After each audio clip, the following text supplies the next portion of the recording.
السلام عليكم ورحمة الله وبركاته. النهاردة ان شاء الله هحكي عن مزارعين التوم.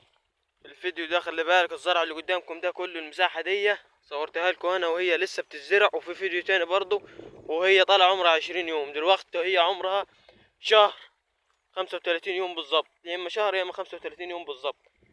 تمام.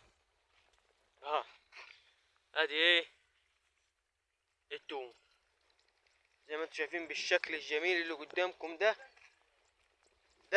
ده مصوم الزرع زي ما انتم شايفين، الارض ناشفه، انما ده ما راوي راوي التوم. زي ما انتم شايفين قدامكم التوم مروي. اهم حاجه الميه، واهم حاجه الميه، اهم حاجه الميه. ثالث مره. ده دلوقتي عمر 35 يوم. ده بص عمر 35 يوم، بس في واحده حلوه وواحده وحشه. ليه؟ من الميه، الراجل بيدوب بيخلي الميه تلف في الصرابه وتمشي على طول. تمام. ده توم بالطريقه اللي انتم شايفينها دي. ده التوم بالطريقه اللي انتم شايفينها. اه التوم ده توم ده بالطريقه الجميله اللي انتم شايفينها. اه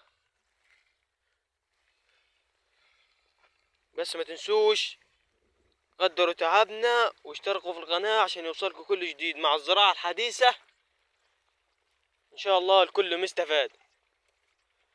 اه انا خلي بالكم لفيت على المساحه اللي مزروعه كلها، لفتها لكم كلهم من جميع التراكين. استنفع من التوم. شايف الراس؟